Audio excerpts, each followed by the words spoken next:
They're called the Brotherhood. They have been our sworn enemies for as long as I can remember. Led by a madman who was once my closest friend. But now, a new evil has surfaced. One with powers beyond comprehension. And those we have battled against for so long will become something we never imagined. Our allies. The apocalypse has begun.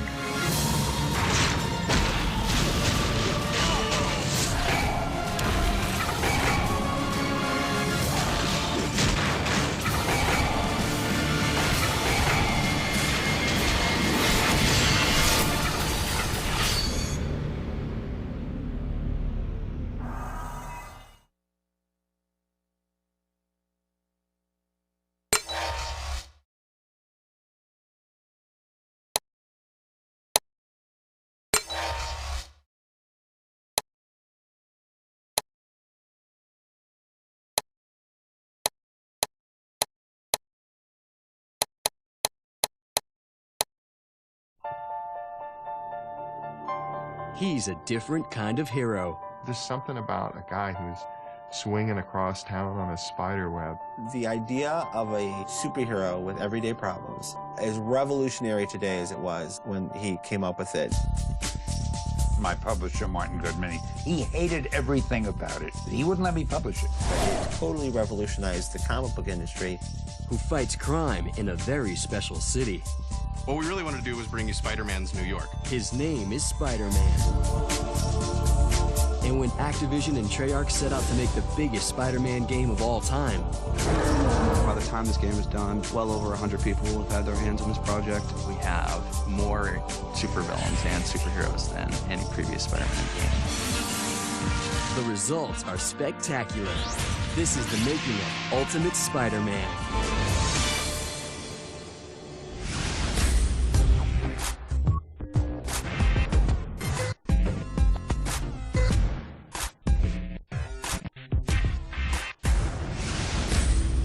It's the early 1960s, and Marvel Comics wants Stan Lee to create a new superhero. Well, I had been doing comics for so long, came up with the Fantastic Four, then I did the Hulk, and they were both very successful, so my publisher, Martin Goodman, he said, hey, come up with another superhero.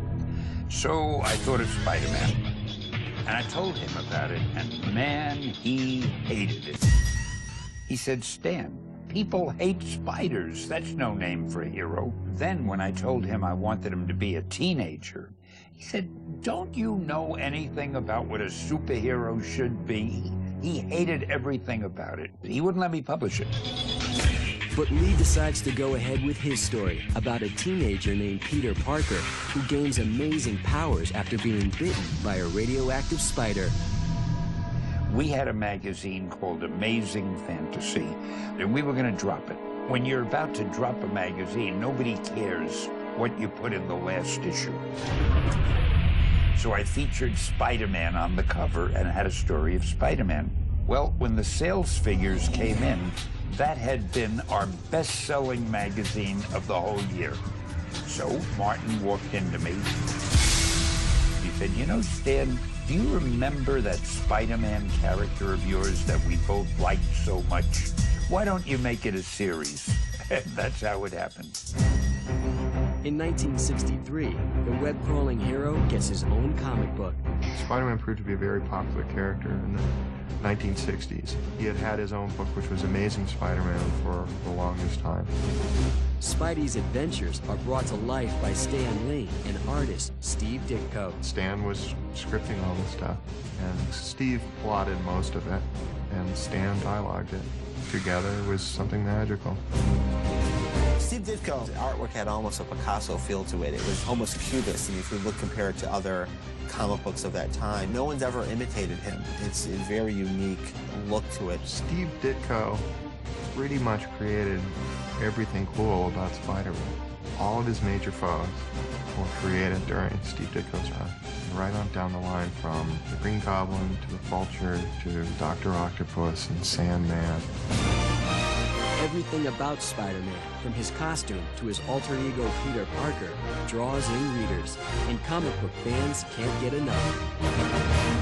Stan Lee really rocketed into fame for creating heroes that had flaws, that had a real life, that had a personality beyond the cape and cowl, beyond the spandex. One of the things that made Peter Parker really so very successful is what my publisher objected to. It was all the problems. He's Peter Parker first, and it's kind of Spider-Man second. He's a younger character, so who's got real-world problems. He lives alone with his aunt, and he goes to high school, and he's got a girlfriend, and he tries to balance all these real-world things that kids and society just relate to. The idea of a superhero with everyday problems, as revolutionary today as it was when he came up with it. It's so mundane in a way, but it totally revolutionized the comic book industry. He forever kind of changed the way we look at heroes. At the heart of the Spider-Man mythos is a key lesson. With great power comes great responsibility. Really think about that. You could actually live by that code, and only that code, with no religion in your life, and live a very fulfilling life. It's an amazing idea. The Spider-Man phenomenon just keeps growing. At some point, they decided, this guy is a mark of a prophet. We gotta do something more with him. And soon, the name Peter Parker will become more well-known than Marvel ever expected.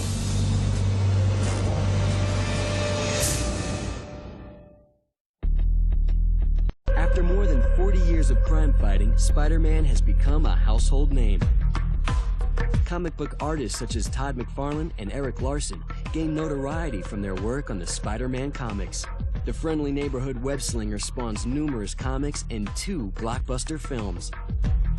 Oh, you didn't have to be a genius to realize how successful Spider-Man was. Well, the book sold like there was no tomorrow.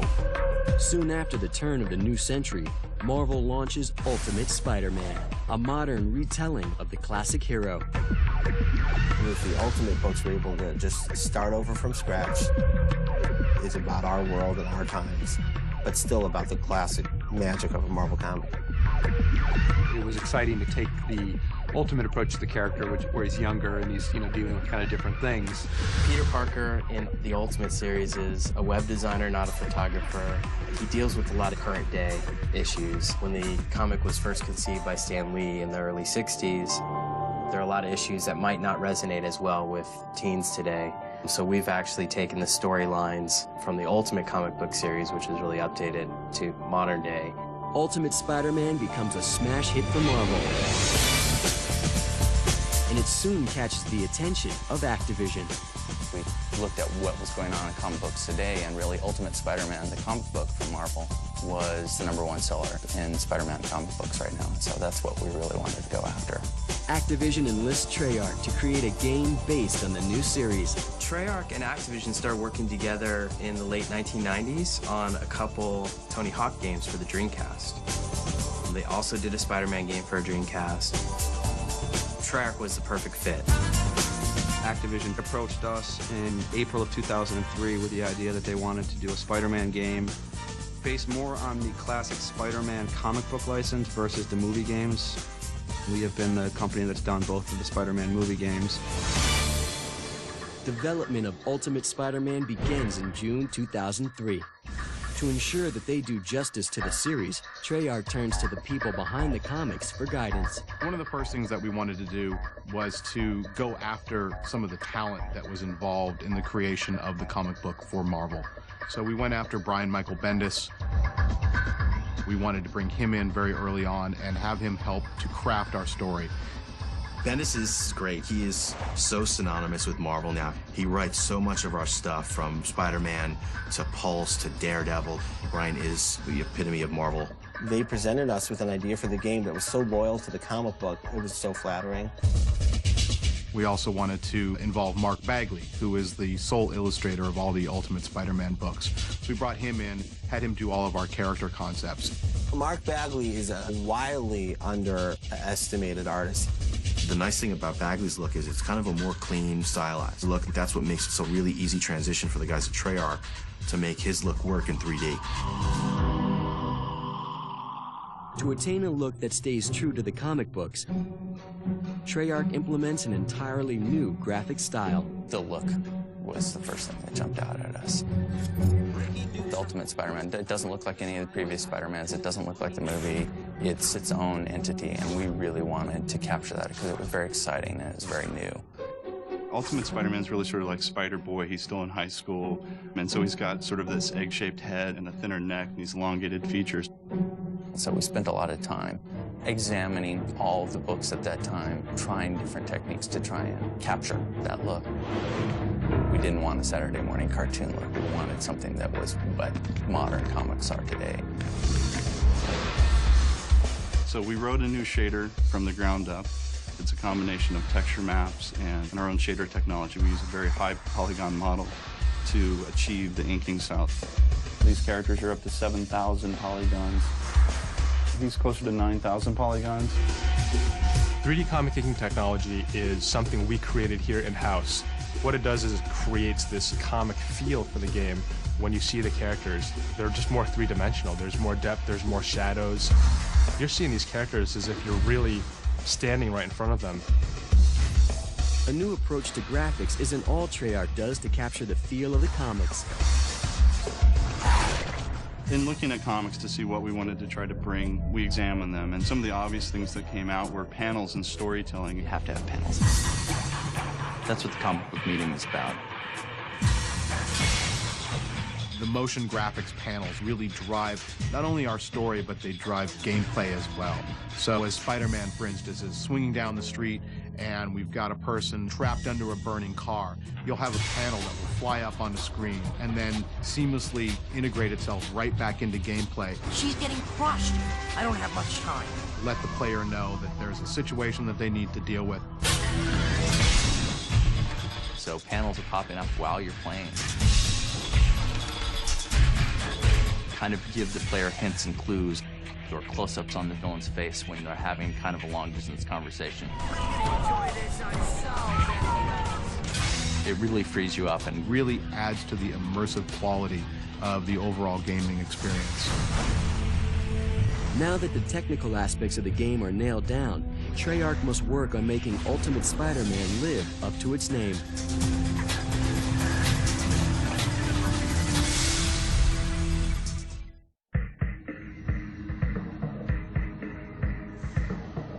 Treyarch is set on making Ultimate Spider-Man the biggest and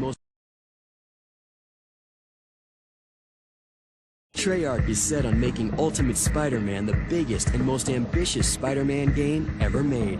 To pull it off, they'll stretch every resource they have to the limit. It's a pretty amazing thing, the scope of a project like this. We are currently staffed at 85 people on this project. We have a group of around 12 to 15 animators, 17 programmers, 7 production staff members, 15 game designers. We have a whole team of 3D modelers who create all the geometry for the game, and then a whole subgroup of that of guys who do the 2D artwork. We have a special effects team, the whole audio department. By the time this game is done, well over 100 people have had their hands on this project. Well, there's definitely a collaborative process that goes on between our lead designer, Brian Reed, and our creative director, Chris Bussey, and Brian Michael Bendis. They kicked around some ideas for what a storyline was. We had extensive research at Activision, what the most popular Spider-Man characters are. One of the ones that just sort of rose to the surface was Venom. When we introduced Ultimate Venom into the comic book, our sales spiked. They almost doubled. It was shocking, because we were doing all right to start with. I had no idea that Venom was that popular. We decided that we wanted to use Venom and do a Venom storyline. When Peter Parker was a boy, his dad and his best friend Eddie Brock's dad worked together to create what's called the Venom suit, and it was supposed to be a cure for cancer. And they created this hideous, monstrous suit that feeds off of the living force of people. Turns you into a superhuman, but also makes you just uncontrollable. They tried to destroy their work because it was going to be turned into a weapon. Eddie Brock's father saved a little piece of it for his son to find, sort of his legacy.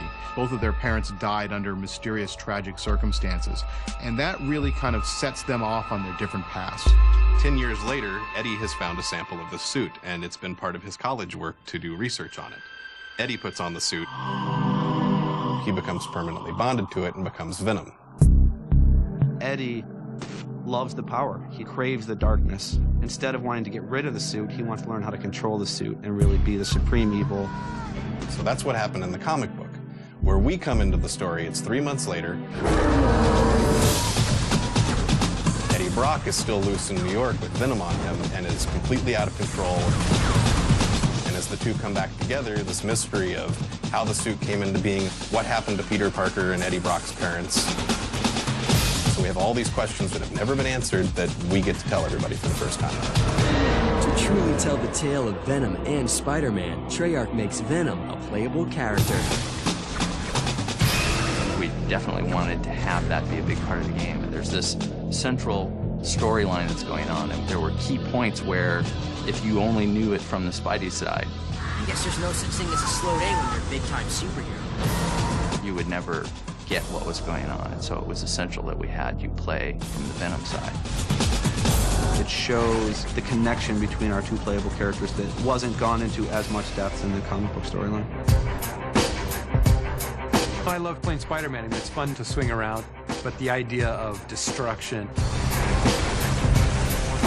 and being this kind of massively big, violent, very strong character that can really wreak havoc in the city is very exciting, really fun, and that's a pretty cool thing for a video game. As fun as it is to be Spider-Man and swing around the city and to save people, and the antithesis of that, there's a hedonistic pleasure breaking things and destroying things and blowing stuff up and eating people. We wanted both sides to be playable, but different. Or there's just totally different locomotion and combat systems for each player. Spider-Man is very graceful, he's agile, his combat's frenetic, he's acrobatic, he's fast, he jumps off the walls. He's everything you expect a young 15-year-old spaz to be able to do after being bit by a radioactive spider. It's more frenetic. It's fast, it's in, it's out. It's off walls, off light posts, off guys. On the other hand, you got Venom, who's this hulking, enormous, he's heavy, he's slow, he punches holes in things. There's a tremendous sense of weight. Venom's got kind of this super jump. And he's about being monstrous and rah, taking guys out with one swing, using his tentacles to wrap people up and feed on them. He consumes them inside of his body, and he spits them out unconscious and covered in slime laying on the sidewalk. It really just balances out the gameplay for us. Spider-Man and Venom won't be alone. Treyarch has virtually limitless access to the legendary Marvel Universe, and they're gonna take full advantage of it.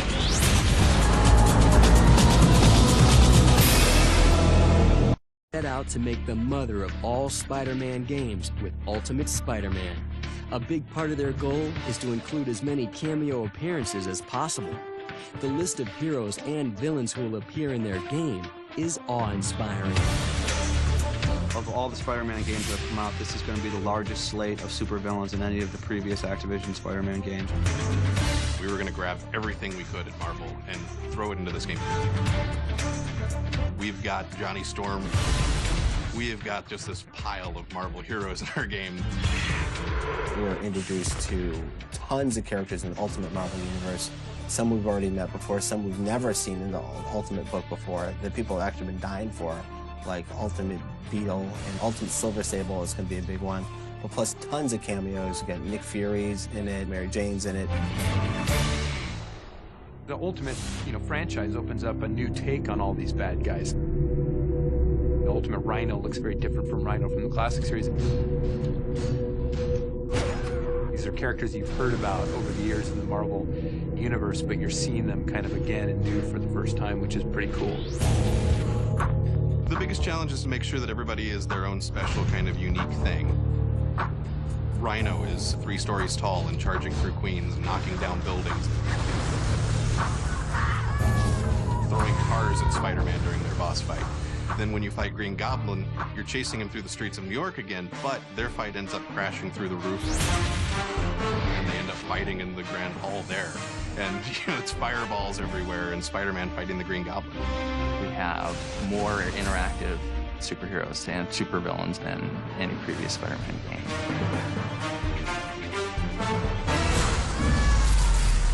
One of the things that's really nice about the Ultimate Spider-Man brand is that it really centers a lot around Peter and his life. So we bring those characters to life in the game as well. So we're really able to kind of dig deeper into Peter and his interactions with the people around him. Heroes and villains aren't all that's packed into Ultimate Spider-Man. What we really wanted to do was bring you Spider-Man's New York. Means you get to go to all of the landmarks that Spider-Man could go to. You get to go to Queensboro Bridge, where Green Goblin nearly killed Mary Jane. We actually sent a couple of our artists to New York during pre-production to go and photograph all over New York. We photographed textures and just little things like manhole covers, signs going into like Little Italy and Chinatown, and taking pictures to get those flavors. Queens is where Peter lives with his Aunt May. It's where he goes to high school. So it was just kind of the logical step to take for us to expand this environment to include Queens. It just gives the player the freedom to kind of go anywhere they want in this city and be that heroic Spider-Man character. As the September 2005 release date for Ultimate Spider-Man draws near, development begins to wrap up. The people at Treyarch and Activision look back at what they've accomplished and are confident that the game represents their best efforts. Mostly, I'm really excited about the story we get to tell and the events that we get to do and the fact that we actually fit into the comic book continuity. For this little brief moment in time, I actually get to touch Peter Parker's life and do something to it is really the coolest part of this project for me. Stuff that we're doing in this is going to be carried on. Vince is going to carry those storylines in the comic book, and he's going to be making sure that stuff that's happening in the comics are at least tangentially related to what's going on in the game. It's always a challenge to take what you start out with ideas and designs and to actually make them come to life in a game. And that's really a testament to the talent that we have over here at Treyarch. This was one of the best experiences I've ever had. And there's so many people involved. When we create the comic book, it's just a handful of people, whereas there's so many developers and special effects guys. I was just kind of bracing myself for this thing to kind of lose its edge, and it never ever did, and it was a really awesome experience.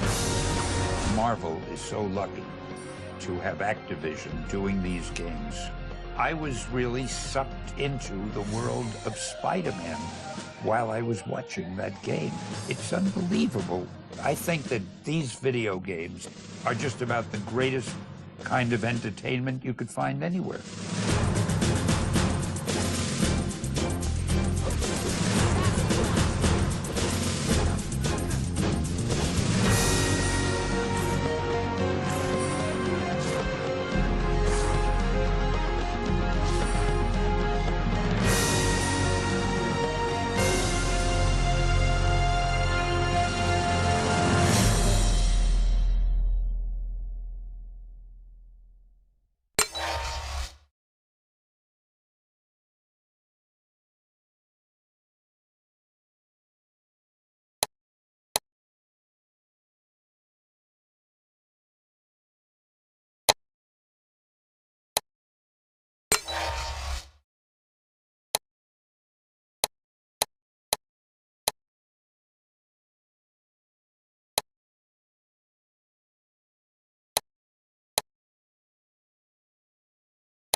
I was sitting at my desk and I saw a fly crawling on the wall.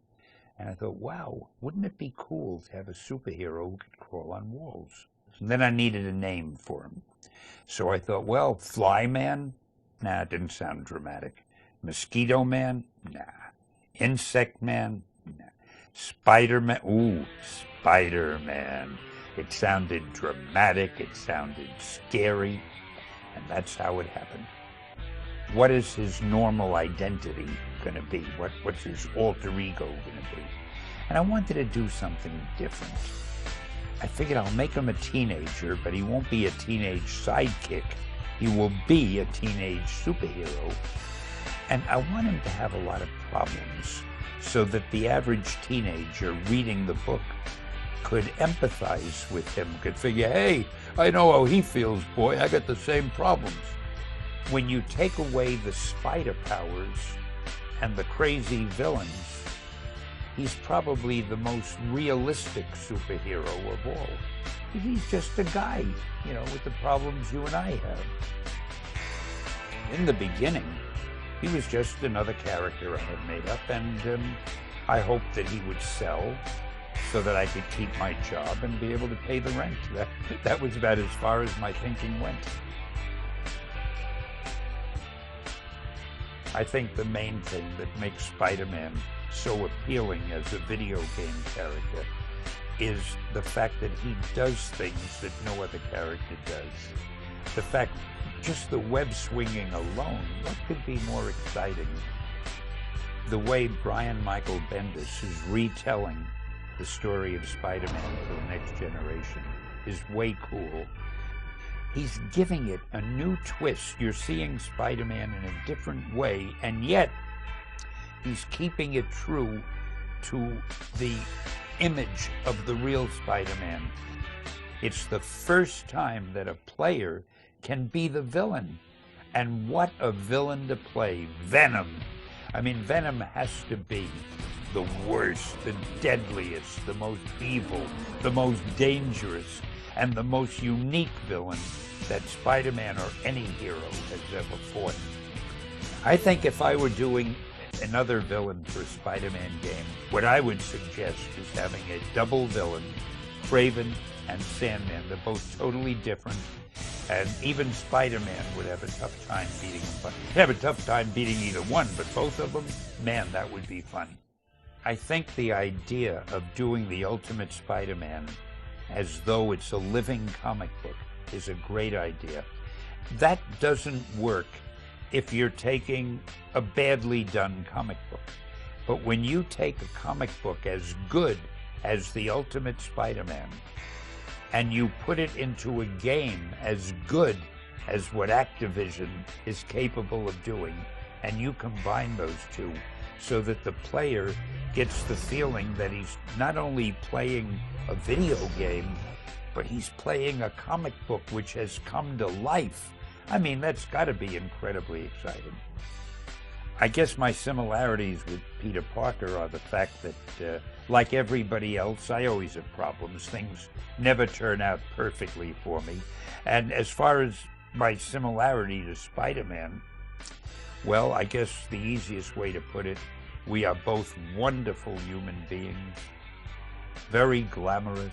Everybody loves us, and we're also, well, in this case, I'm probably a little crazier than Spider-Man. But seriously, Spider-Man is a great character. And as long as the people working on Spider-Man care as much about him as we do, and as long as the public still clamors for exciting, original entertainment, I think Spider-Man has a very long shelf life.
Hey, this is Brian Reed, lead designer for Ultimate Spider-Man at Treyarch.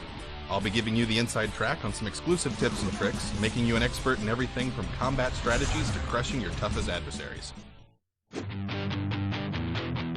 Even though Spider-Man is a pretty able fighter, it's good to remember he has a few tricks up his sleeves that will help you take your fighting skills from merely amazing to ultimate.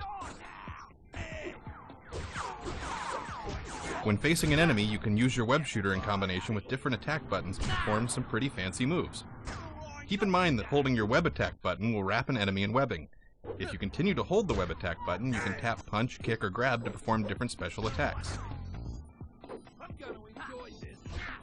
For example, hold down the web attack button, then press punch to reel in the bad guy and perform a two-fisted slam on his head. When you hold down the web attack button and press kick, you'll reel him in and then perform a jumping backflip kick, which kicks him way out in front of you. When holding down the web attack button, press grab. Spidey will zip towards the enemy and perform a forward flipping two-footed stomp. If there's a lamppost nearby, press the web attack button and then jump, and you'll leave the enemy hanging from the lamppost. This will take them out of the fight for a little while and let you concentrate on his friends. Finally, when you're holding down the web attack button, you can push the left analog stick the opposite direction of the bad guy to send them flying on a web line. Spider-Man will do a lot more damage if you switch between punches and kicks. If you just punch on a guy for a while, you're going to hurt him, but not as bad as you will if you go back and forth between the punches and kicks. Also, be sure to do what Spider-Man does. Bounce off walls. Push the left analog stick towards a wall, press punch or kick, and watch Spidey bounce around and do even more damage to bad guys than usual. Spider-Man also has different punches, kicks, and combos available to him while fighting. During combat, use nearby walls for some creative attacks. Pushing the left analog stick towards the wall, then pressing punch or kick buttons will activate those special moves. Spider-Man will jump and propel himself off the wall into nearby enemies. This is a great move, especially if you find yourself cornered. Venom can grab enemies by pressing, conveniently enough, the grab button. What he does next is entirely up to you. Press and hold the grab button to grab an enemy and follow it up by pressing the punch button. Venom will slam the enemy face down on the pavement as hard as he can. Press the punch button, followed by the grab button. Venom will grab an enemy and try to snap them like a twig. When a claw or tentacle attack just isn't enough to put your enemy down, well, Venom can throw cars. To use a car as a weapon, all you have to do is pick it up with the grab button. Venom will then toss the car with all of his strength. Pressing the grab button twice rapidly will make Venom perform a quick throw. Using the right analog stick, you can aim the direction you want Venom's car toss to go. This allows you to put the damage exactly where you want it. Once you master these moves, your enemies will truly fear you.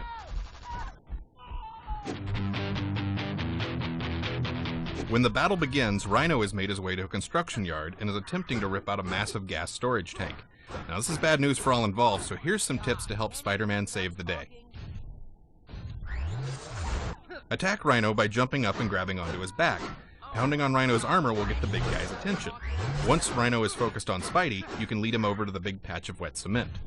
When Rhino does his power punch and gets his hand stuck in the wet cement, it's time to activate the wrecking ball and send him flying. In the second half of this battle, Rhino will lead Spider-Man into a used car lot. The trick here is to focus your attacks on the broken panel in Rhino's back. Dodge Rhino's attacks until the electricity on his back has gone away, and then Spidey can grab on and pound away. Repeat this a few times and you'll win the battle with ease.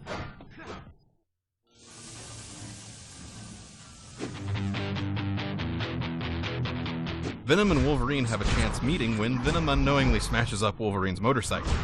Wolverine's ready for revenge, but armed with the following tips, you can even the playing field. Wolverine is a devastating fighter at close range, so whenever possible, try to keep him at a distance by using Venom's tentacle attacks. There are a few gang members that Venom can feed on for energy, so be sure to fill up before the fight spills over into the dojo. Wolverine will attempt to jump over Venom and attack from behind, but a good tentacle swipe will stop him in his tracks and put you in a position to finish him off.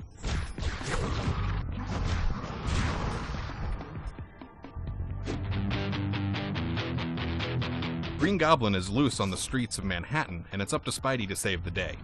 Keep up with Goblin as he leads you through the streets, and be sure to use web zip in the areas where there are no buildings to swing from, or you'll definitely fall behind. During the chase, Goblin will attack a large billboard and bring it crashing down on some civilians.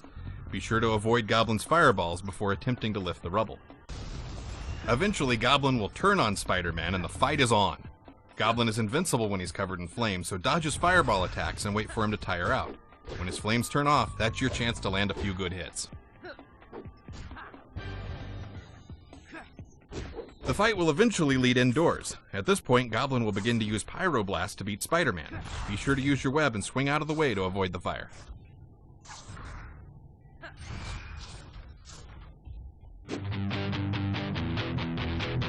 Electro is helping Trask Industries test the Venom suit. As the battle leads into Times Square, Spider-Man enters the mix, but a lucky blow by Electro knocks him out. Both villains want a piece of your friendly neighborhood superhero, but who will win? At the beginning of the battle, Electro is vulnerable to Venom's melee attacks, but you need to get away before he charges up, or you'll suffer the consequences. Once Electro is low on health, he'll power himself up on one of the jumbo signs in Times Square. Electro is now pure energy, so going toe-to-toe with him is no longer an option.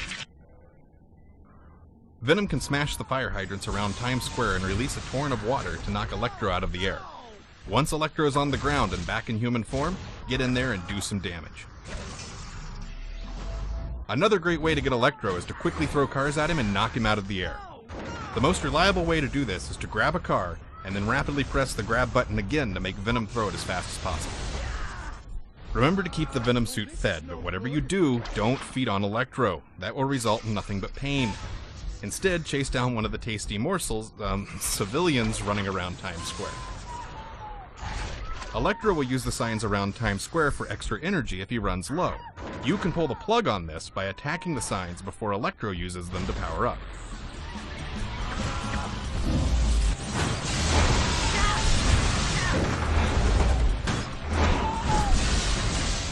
So there you have it. I've given you everything you need to know to master the game, so now get out there and have fun.